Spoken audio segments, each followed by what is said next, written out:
Yitwa Clarisse Karasira, mukaba mwaramukunze muri benshi cyane mu Rwanda no mu mahanga.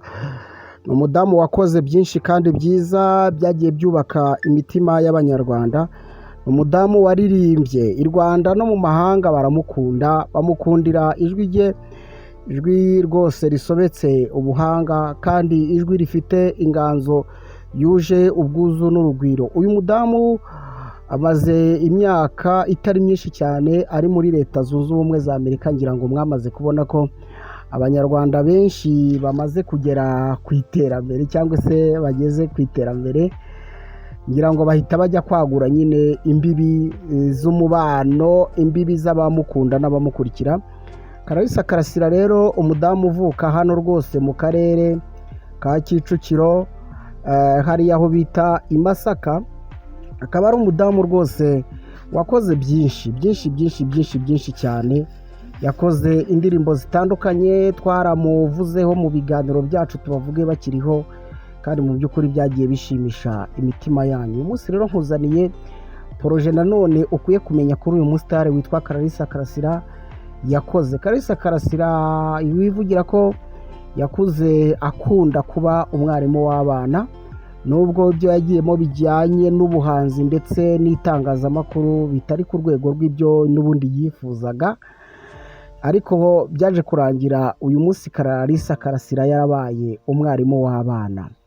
Mujya mubona videwo cyangwa se ibyo twakwita indirimbo z'abana zikunze kugaragara mu bigo by'amashuri, ibigo birera abana bakiri bato, aho mukunze kubona ababyeyi benshi bakunze gukora download y'izo videwo bakazereka abana kugira ngo bakangure ubwenge bw'abana, cyane ko ziba zifite imfashanyigisho nyinshi cyane.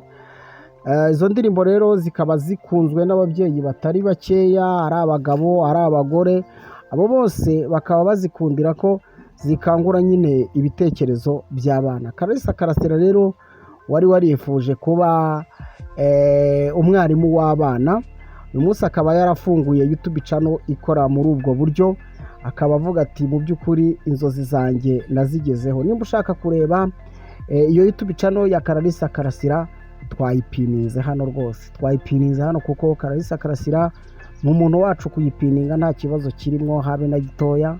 Mugende murebe, yafunguye iyo YouTube channel yewe namaze n'igihe, nuko uyu munsi bibaye ngombwa ko twongera tukayivugaho, agendereye kuvuga ati nkore ibihangano bishimisha abana, nigisha abana ibi n'ibi, cyane cyane higanjemo nyine kuririmba no kubaririmbira. Ngira ngo rero ni umudamu wakoze byinshi, twavugamo ko yagiye agaragaza nyine ubudasa mu bijyanye no gukunda abana. Nujya kuri YouTube channel yitwa Clarisse Karasira uzasangaho ibikorwa byinshi yakoze akiri kuri televiziyo Flash. Ni umudamu mu by'ukuri wagaragaje ubuhanga kandi yeretse abandi badamu ndetse n'abakobwa ko byose bishoboka. Tujya tuvuga rero ngo cyane cyane urubyiruko, abakobwa ndetse n'abasore, mu gihe tubavuga bakiriho, burya ni byiza ko tunabigiraho kuko baba barakoze byinshi kandi bakabikora mu gihe gito bakagera ku iterambere. Igihugu usanga ari cyo kintu gishyira abantu imbere, kibibwira urubyiruko n'abajene muri rusange bati nimwibuke ko imbuga nkoranyambaga zifite amafaranga kandi zitanga amafaranga. Abenshi rero ntabwo bakunze kubyitaho, ariko urugero dutanga ni Clarisse Karasira uko yatangiye umuziki. Murabizi, agahera ku ndirimbo yitwa Gira Neza, ndetse akayikora mu buryo bugoranye, ndi umugabo wo kubihamya, bikaza kurangira agakora indirimbo Ntizagushuke, akaza gukora n'izindi Imitamenwa, akaza gukora Abato n'izindi nyinshi cyane, agakora Urungano, agakora Urukundo, agakora Njyewe Nawe, ni indirimbo nyinshi yakoze. Ariko mu by'ukuri uyu munsi twavuga ko Clarisse Karasira ari umwe mu bantu bamaze kubaka ubuzima.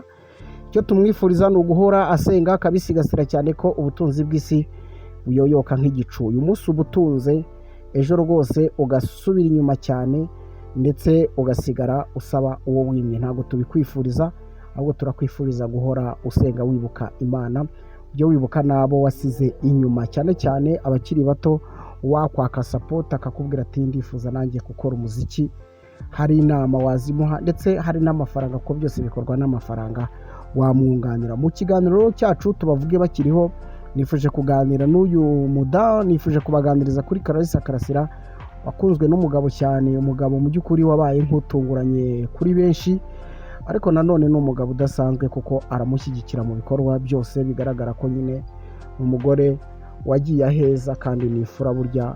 Niyo mpamvu iyo ugenda neza igihe cyose ugendana n'abeza. Umuhanga yaravuze ati mbwira uwo mugendana maze nkubwire uwo uri we.